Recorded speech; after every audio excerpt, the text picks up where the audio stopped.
My son publicly humiliated me, took his stepdad's name, and erased me from his life. Years later, when the lies cracked, the money disappeared, and his world fell apart, he came back confident I'd step in. He was very wrong. I'm Rick, 55, male. And this whole mess started about 16 years ago, when I divorced my ex-wife Tara. Our son Evan was 12 at the time, and honestly, I thought we were handling things pretty well for a split. Boy, was I wrong. The custody battle wasn't supposed to be complicated. We had agreed on joint custody initially, but then Tara decided to flip the script. Suddenly, I'm getting painted as this deadbeat dad who chose work over family. For context, I'm a civil engineer. Not exactly glamorous, but it pays the bills.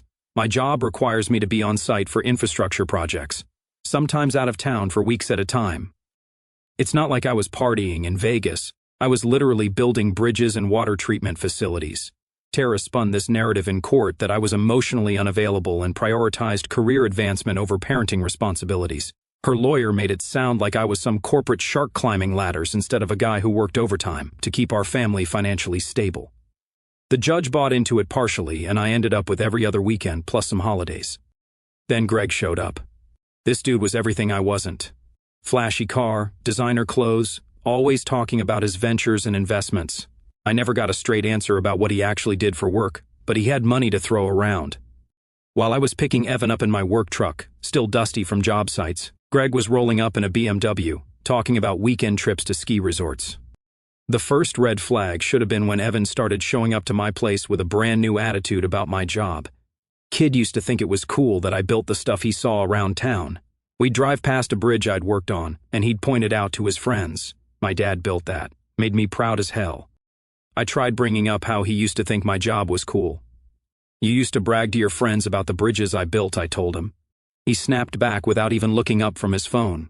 Stop dwelling on the past. You're pathetic. No wonder Mom left you for Greg. Then he went on about how Greg told him that successful people work from home and are always around for family. Like Greg's flexible schedule made him the gold standard of fatherhood. What really got to me was how calculated it seemed.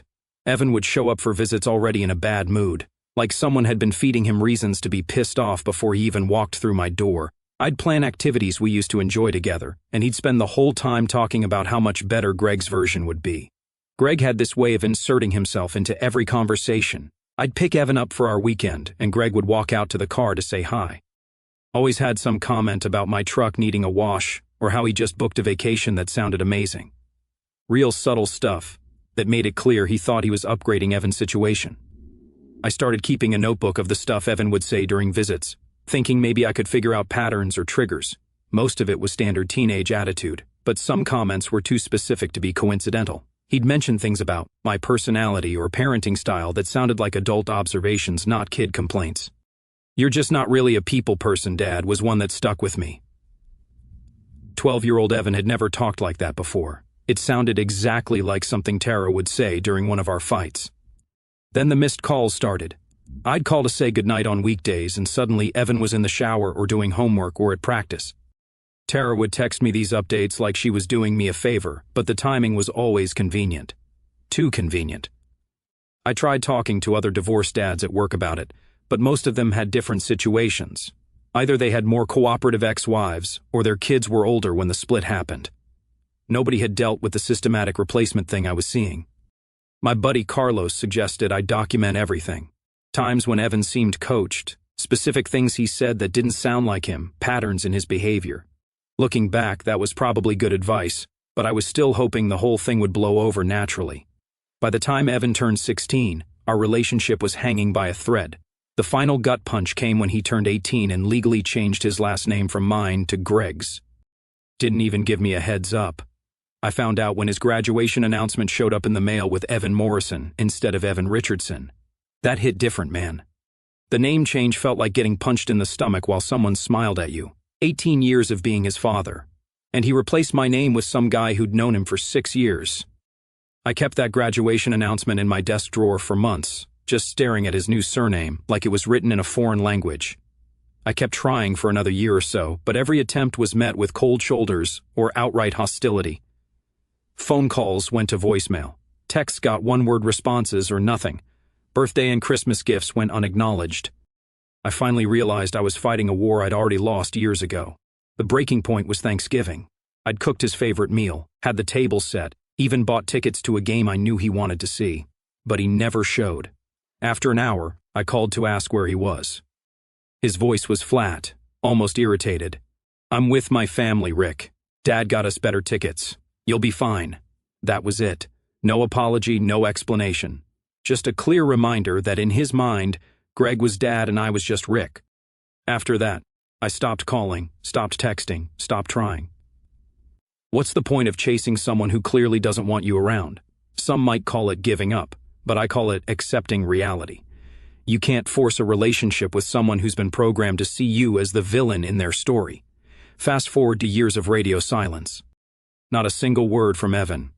No birthday calls, no Father's Day texts, nothing. I'd moved on with my life, started dating again, focused on work, built some solid friendships.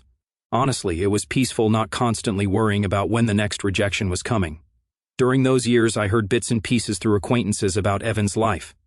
Graduated college with some business degree, got a job at a marketing firm, seemed to be doing well.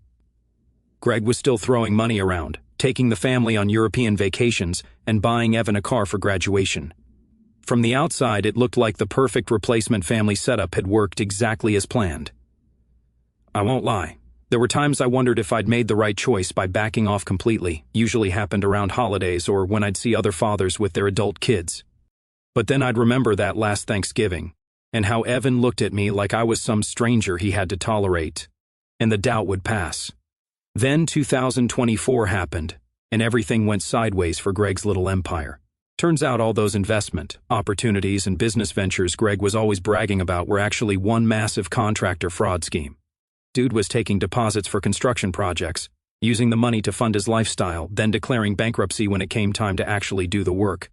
We're talking millions of dollars and dozens of families who lost their life savings. The whole scheme was pretty sophisticated from what I heard. Greg would target retired couples looking to renovate their homes, quote, reasonable prices to get the contract signed, then use their deposits to fund previous projects that were behind schedule. Classic Ponzi setup, except with swimming pools and kitchen remodels instead of investment returns. What made it worse was how Greg targeted specific communities. He'd get one satisfied customer in a neighborhood, then use them as a reference to land 5 more contracts on the same street. People trusted him because their neighbors vouched for him, not knowing that neighbor's project was being funded by their own deposits. The whole thing unraveled fast. Federal agents, asset seizures, the works. Greg went from BMW and ski trips to orange jumpsuit and federal prison. Karma is a hell of a thing. I'll admit I felt some satisfaction hearing the news about Greg's arrest. Not because people lost money, that part sucked for the victims, but because the guy who'd spent years acting like he was better than everyone else turned out to be a common criminal. All that flashy lifestyle was built on stealing from retirees. About a month after Greg's arrest, I got word through my sister that Tara had a stroke. The stress of the legal situation, the financial mess, the media attention, it all caught up with her. She passed away 2 weeks later without ever waking up. I'll be honest, I didn't feel much about Tara's death. Maybe that makes me cold, but she'd spent years poisoning my relationship with my son. I felt bad for Evan losing his mother, but I wasn't about to pretend we had some meaningful connection worth grieving. Then, about 3 weeks after the funeral, my phone buzzed with a text from a number I didn't recognize, but I knew who it was before I even opened it. Hey, it's Evan. Need to ask you some questions about corporate bankruptcy and property titles. Can we talk? For the record, I'm a civil engineer, not a lawyer. But years of handling construction claims, liens, and LLC setups means I know my way around titles and contracts. Still, I hadn't exactly been offering free consultations to estranged family. There were no, how are you? No sorry for your loss, no acknowledgement that we hadn't spoken in a decade. Just straight business, like I was some legal consultant he'd found on Google. I stared at that text for about an hour before another one came through. Mom had some assets tied up in Greg's business. Lawyers are asking about family members who might have financial expertise. Your name came up. My name came up. After years of being erased from his life, suddenly my name was coming up because he needed something. The irony was thick enough to cut with a knife. More texts followed over the next few days. Questions about asset protection, bankruptcy proceedings, how to separate personal property from business assets, all written like emails from a client, not messages from a son to his father. Professional, detached, Transactional. The questions got more specific as the days went on. He wanted to know about homestead exemptions, retirement account protections, whether life insurance policies could be seized in bankruptcy proceedings, real technical stuff that showed he was in deep trouble financially. I didn't respond to any of them, not because I was trying to be vindictive, but because I could see exactly what was happening. This wasn't Evan reaching out to rebuild our relationship. This was Evan reaching out because he needed free legal advice from someone with relevant experience. The texts got more frequent and more desperate as days passed. He started explaining his situation in detail, how Greg had mixed personal and business assets, how Tara's estate was tied up in the fraud case, how he was facing potential clawback lawsuits from Greg's victims. Still didn't respond. I'd learned my lesson about being someone's convenience store, only visited when they need something specific. The final text in that initial wave was the most telling. Look, I know we haven't talked in a while, but I'm in a really bad spot here. Just need some guidance on protecting what's left. A while. Years of complete silence was a while. That pretty much summed up how little our relationship meant to him. When the text didn't work, Evan escalated to phase 2, recruiting family members to guilt-trip me into helping. My younger sister, Melanie, showed up at my door on a Saturday morning with a box of fancy pastries and that fake, cheerful smile she uses when she wants something. We'd always been close, but I could tell she was on a mission before she even stepped inside. "These are from that French bakery downtown," she said, setting the box on my kitchen counter like she was delivering a peace offering. "Remember how much Mom loved their croissants?" We made small talk for maybe 10 minutes before she dropped the real reason for her visit. Apparently, Evan had tracked her down on Facebook and given her the full sob story about his situation. According to Melanie, he was desperate and had nowhere else to turn. Evan had been smart about his approach with Melanie. He'd started by asking about family history, wanting to know more about our parents and grandparents. Made it seem like he was genuinely interested in reconnecting with his roots, then gradually shifted to his current problems, making it sound like he just needed a little guidance from someone with experience. "He seems really genuine about wanting to make things right," Melanie said, arranging the pastries on a plate like we were having some kind of formal tea party. "Says he's been thinking about you a lot since his mother passed." I let her talk for a while before pointing out the obvious timeline issue. "Mel, he's been thinking about me since his mother passed, which was 3 weeks ago. Before that, he spent years proving I didn't exist. You see the pattern here?" She tried to play devil's advocate. Maybe he was just a confused kid influenced by his mother. Maybe he realizes now that he made mistakes. "Then where's the apology?" I asked. "Where's the acknowledgement that he spent years treating me like garbage?"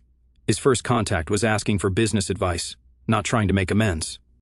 Melanie had obviously prepared for this response because she immediately switched tactics, telling me about the details of Evan's current situation. Apparently, it was worse than I'd realized. Greg's fraud scheme had burned bridges with his entire extended family. When the feds seized assets, they'd taken heirloom furniture and family jewelry that belonged to Greg's relatives. Those family members were now suing anyone connected to Greg, including Evan. The legal situation was a nightmare.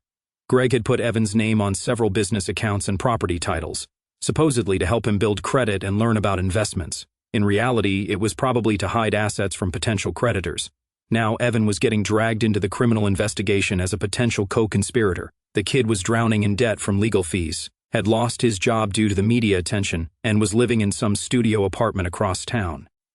He was basically starting over from scratch at 28 years old. He made his choices, I told Melanie. He chose Greg over me for years. He chose to change his name. He chose to cut me out completely. Now he gets to live with those consequences. Melanie's cheerful mask finally slipped. "So, you're just going to let him spiral? You're going to watch your own son crash and burn because your feelings got hurt?" "My feelings got hurt?" I stood up from the table. "Mel, this isn't about hurt feelings. This is about someone who treated me like I didn't exist for a decade, suddenly expecting me to drop everything and save him. That's not how relationships work." She gathered up her purse and left the pastries on the counter. "I hope you can live with yourself if something happens to him," she said on her way out. Classic guilt trip tactic. Make me responsible for Evan's choices and their consequences. But I'd had years to process this situation, and I wasn't falling for it. 3 weeks after Melanie's visit, I got served with a subpoena. Apparently, I was being called as a witness in the civil case against Greg's fraud scheme. My first thought was that this had to be some kind of mistake. I had zero connection to Greg's business and hadn't spoken to anyone involved in years. Then I read the details and realized what had happened. Evan had listed me as a family financial advisor who had been helping him navigate the legal complexities of the fraud case. According to his statements, we'd reconnected recently, and I was providing guidance on asset protection and bankruptcy proceedings. Basically, he'd used my name and professional background to make himself look more credible and responsible to the court. Made it seem like he had knowledgeable family support instead of being some lost kid scrambling to save his own skin. I was subpoenaed, and the attached court filings included copies of Evan's statements. Reading them was like watching someone rewrite history in real time. He claimed we'd been in regular contact since his mother's death, that I'd been instrumental in helping him understand the legal implications of Greg's fraud, and that my guidance had helped him make responsible decisions about protecting legitimate assets. None of it was true, obviously, but it painted a picture of a young man who was cooperating with authorities and getting sound advice from a qualified family member. Probably helped his case look a lot better than confused kid who signed whatever documents his criminal stepfather put in front of him. I hired a lawyer immediately because this was heading into territory where I could get dragged into someone else's legal nightmare. My attorney, Dave, was a straight shooter who'd handled a few construction disputes for my company over the years. "This is actually pretty simple," Dave said after reviewing the paperwork. "We just need to prove you had no contact with your son and no involvement in any of this. You have phone records, right? Phone records, text message logs, email history." I had everything. Years of documentation showing zero communication between me and Evan until 3 weeks ago. Dave said it was the most straightforward case of false representation he'd ever seen. The civil deposition was scheduled for a Thursday morning in downtown Denver. I showed up in my best suit, brought all my documentation, and prepared to set the record straight. What I wasn't prepared for was hearing the full story of how Greg had manipulated the situation during my original custody battle. One of the other witnesses was Mike Torres, Greg's former business partner who'd gotten out of the operation before it collapsed. While he was being questioned about Greg's business patterns and credibility, he brought up something I wasn't expecting. Greg used to brag about replacing fathers in his girlfriends' families, Mike testified. Greg specifically told me he'd convinced Tara to alienate her ex-husband during their custody battle. He said it was easier to control the kid without the biological father interfering. Made some joke about being an upgrade. The lawyer representing the fraud victims asked Mike to elaborate. Greg knew Tara had lied in family court about her ex-husband's involvement with their son. He went along with it because he wanted to be the only father figure in the boy's life. Said it gave him more influence over the family dynamics. Sitting there listening to this, I felt like I was watching a movie about someone else's life. All those years of wondering what I'd done wrong, how I'd failed as a father, whether I could have tried harder. And it turns out the whole thing was orchestrated from the beginning. Mike's testimony got more detailed as the questioning continued. Apparently, Greg had a whole playbook for this kind of manipulation. He'd done similar things with previous girlfriends who had kids from earlier relationships. The goal was always to become the primary male influence by systematically undermining the biological father's relationship with the children. Greg called it strategic family restructuring, Mike said. Made it sound like some kind of business strategy instead of psychological manipulation. When it was my turn to testify, I simply presented the evidence. Phone records showing no contact, email logs with zero communication, text message history that was completely empty until Evan's recent request for legal advice. "Mr. Richardson," the opposing attorney asked, "did you at any point provide financial or legal guidance to your son regarding this case?" "No, I did not.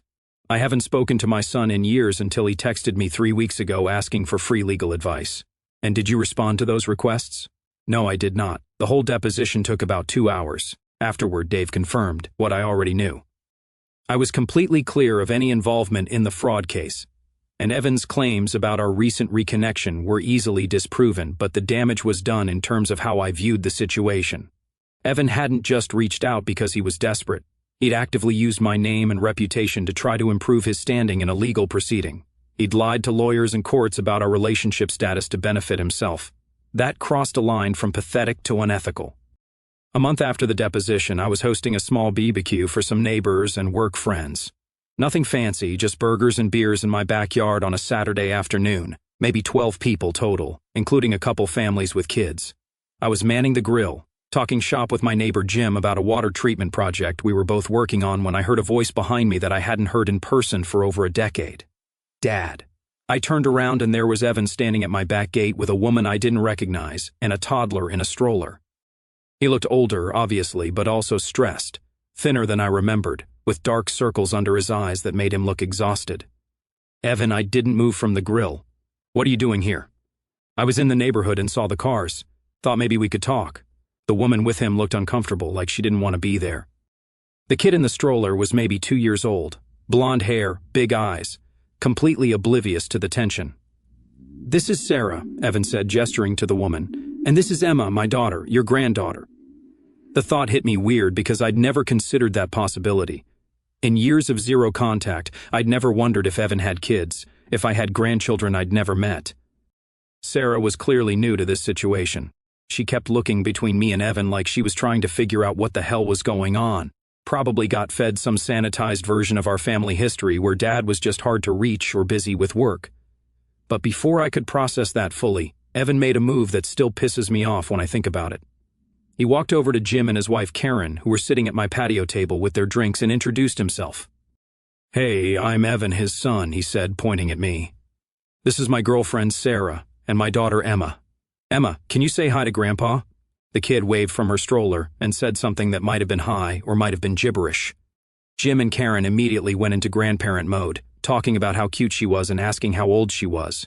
"She's almost 2, Evan said, beaming like a proud father. "This is actually her first time meeting Grandpa. We've been meaning to visit for a while. First, he told me, I was in the neighborhood and saw the cars, acting casual. Then, to my guests, he flipped the script. We've been meaning to visit for a while now. Same visit, 2 different stories. One for me, one for the audience." I watched this performance with growing irritation. He was using the kid and the audience of my friends to create this wholesome family reunion scene, making it look like we were just a normal family who'd lost touch and were now reconnecting. The whole thing was calculated. Show up with the cute kid when there are witnesses around. Make it look like a natural family moment. Put me in a position where rejecting him also means rejecting an innocent toddler in front of people who don't know the full story. Jim turned to me with a smile. "You didn't tell us you had a granddaughter, Rick. She's adorable." Before I could respond, Evan jumped in again. "Dad's always been modest about family stuff, but we're trying to spend more time together now that Emma's getting older." That was my breaking point. I set down my grill tongs and walked over to where they were standing. "Actually," I said loud enough for everyone to hear, "this is the first time I've seen Evan in over many years. We don't have a relationship, and I'm not this child's grandfather in any meaningful sense." The patio went dead silent. Sarah looked mortified. Even the kids seemed to sense the tension and got quiet. "Dad, come on," Evan said, trying to salvage the situation. "Don't make this awkward." "I'm not making it awkward. You're the one who showed up uninvited and started introducing me to people as your daughter's grandfather, when you haven't spoken to me in a decade." Sarah was already backing toward the gate, clearly wanting to escape whatever family drama she'd walked into. The other guests were pretending to be interested in their drinks, while obviously listening to every word. Jim and Karen exchanged uncomfortable glances. A couple other conversations around the patio had stopped, and people were clearly listening. "We should go," Sarah said quietly, already turning the stroller toward the gate. Evan gave me a look that was pure poison. Like I was the one being unreasonable. Like I was the one who just crashed someone else's party and started spinning fairy tales about family relationships. They left without another word. After they were gone, I had to explain the whole situation to my friends, which was exactly the kind of drama I'd been trying to avoid for years. Jim, being a good friend, just nodded and said, "That's rough, man. Sorry you had to deal with that." But I could tell everyone was processing what they just witnessed. Some probably thought I was being harsh with a son who was trying to reconnect. Others might have understood there was more to the story than what appeared on the surface. Either way, it reinforced something I'd already figured out. Evan only reached out when he needed something, and he was willing to manipulate situations to get it. In this case, he'd needed to project a stable family image, probably for legal reasons related to his ongoing court cases. Using his daughter as a prop in that performance was the most manipulative thing I'd seen him do yet. About a year later, I got an unexpected call from a guy named Pete Castellanos. He'd been an office manager for one of Greg's construction companies and had bought a storage unit at the auction when the feds liquidated Greg's assets. "Found a box of files with your name on some documents," Pete told me. "Figured you might want to see them before I toss everything." I was curious enough to drive across town and meet him at a coffee shop. Pete was a decent guy, mid-40s, who'd lost his job when Greg's operation collapsed, but hadn't been involved in any of the fraud. He handed me a banker's box full of random paperwork, contracts, invoices, and what looked like printed emails. "Most of it's business stuff," he said, "but there's some personal correspondence in there too. Thought you should know in case it's important." I thanked him and took the box home. Most of the contents were boring business documents, but buried near the bottom was a manila folder labeled Tara Personal.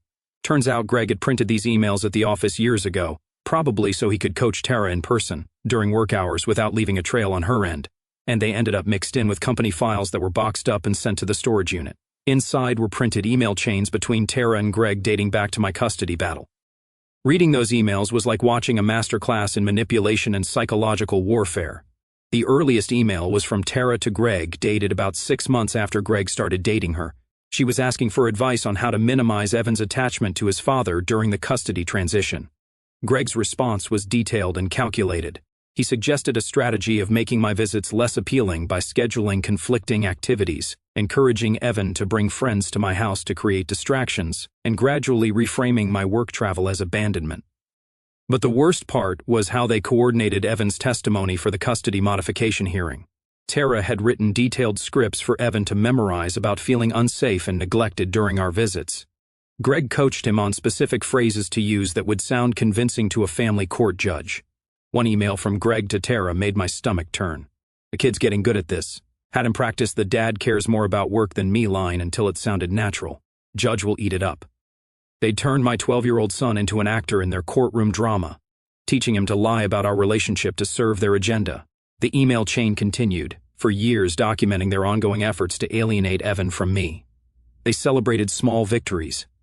When Evan stopped asking about visiting me, when he agreed to change his last name, when he stopped mentioning me to friends at school. Greg bragged in one email about how much easier it was to parent effectively without me interfering. He wrote about molding Evan into someone who shared his values and priorities, treating my son like some kind of project to be completed.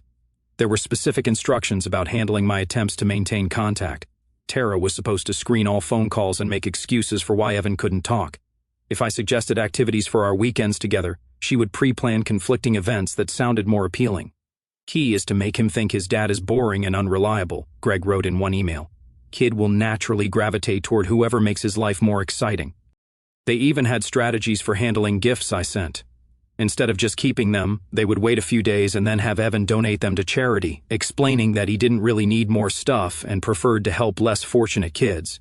Made me look selfish for trying to buy his affection while they looked generous and socially conscious. The final email in the chain was from just before Evan turned 18. Tara was worried that once Evan became an adult, he might reconnect with me independently. Greg reassured her that the psychological conditioning was permanent and that Evan would never view me as anything more than a biological inconvenience. I sat in my kitchen reading those emails until 2 a.m., feeling a mix of rage and vindication. Rage because I finally understood the full scope of what they'd done to destroy my relationship with my son. Vindication because I now had proof that my instincts had been right all along. The alienation hadn't been natural or deserved. I made copies of everything and filed the originals in a safe deposit box. Part of me wanted to send them to Evan immediately to show him how he'd been manipulated and used, but a bigger part of me realized it didn't matter anymore. Even if Evan saw those emails and understood what had happened, it wouldn't change the fact that he'd spent 16 years treating me like garbage. It wouldn't undo the missed birthdays, the name change, the decade of silence. It wouldn't restore the relationship we'd lost. The damage was done, and knowing who was responsible didn't make it hurt any less. 2 months after reading the emails, my phone lit up on a Tuesday night. Evan was calling, the first real phone conversation attempt in over a decade. Despite those texts he'd sent a few months back, his voicemail was brief. "Dad, I need to talk. It's important. Call me." I didn't call back. 3 more voicemails followed over the next week, each one sounding more desperate than the last. Finally, he switched to email. The subject line was about the emails from Pete. Apparently, Pete had mentioned giving me the box of documents, and Evan had put 2 and 2 together. His email was longer than any communication I'd received from him since he was a teenager. He wrote about finding out that Greg and his mother had manipulated him during the custody battle, about realizing that his memories of me being absent or uncaring might not be accurate, about feeling confused and angry and not knowing what to believe anymore. "I don't know what's real," he wrote. "I have these memories of you not showing up, not caring, choosing work over me. But if Mom and Greg were lying about other things, Maybe they were lying about that too. I need you to help me understand what actually happened. It was the most honest thing he'd ever said to me, and probably the closest thing to an apology I was going to get. But it still wasn't enough. Because even if Tara and Greg had planted the seeds, Evan had spent years watering them. He'd made the choice to cut me out completely as an adult. He'd made the choice to change his name. He'd made the choice to maintain zero contact for a decade. More importantly, his pattern of only reaching out when he needed something hadn't changed. He didn't contact me to rebuild our relationship or because he missed having a father. He contacted me because he was confused about his past and wanted me to help him sort through it. I was still just a resource to be used when convenient. I drafted about 6 different responses to his email over the course of 2 weeks. Some were angry, explaining exactly how much damage his choices had caused. Others were educational, walking through specific examples of how his treatment had affected me. One was even sympathetic, acknowledging how difficult it must be to realize you'd been manipulated. But in the end, I didn't send any of them because the truth was simpler than all of that. I was done. Not angry, not bitter, just done. You can't rebuild a relationship with someone who only acknowledges you exist when their safety net collapses. You can't trust someone who spent years treating you like a stranger to suddenly become family again when it's convenient. Evan had made his choices for 16 years. He'd chosen Greg over me, chosen Tara's version of events over maintaining contact, chosen to erase me from his life completely. Those choices had consequences. And one of those consequences was that when his world fell apart, he had to face it without a father's support. I kept his email in my inbox for about a month, then moved it to a folder labeled Ancient History, along with all his other attempts at contact. Every few months, I get updates through Melanie about how he's doing. Apparently, he's got a steady job now, moved to a better apartment, even started dating someone new. I'm glad he's getting his life together genuinely. But his success or failure isn't my responsibility anymore, and his emotional healing isn't my job to facilitate. Sometimes people ask me if I regret not responding to his email, if I wonder what might have happened, if I'd given him another chance. The answer is no. Some bridges get burned so thoroughly that trying to rebuild them just wastes everyone's time. Evan wanted me to explain what really happened during his childhood to help him distinguish between real memories and manufactured ones. But the reality is that what really happened doesn't matter as much as what he chose to do about it as an adult. He chose to treat me like I didn't exist for years. So when his life got complicated and he needed a father figure to help him process his trauma, I chose to let him figure it out on his own.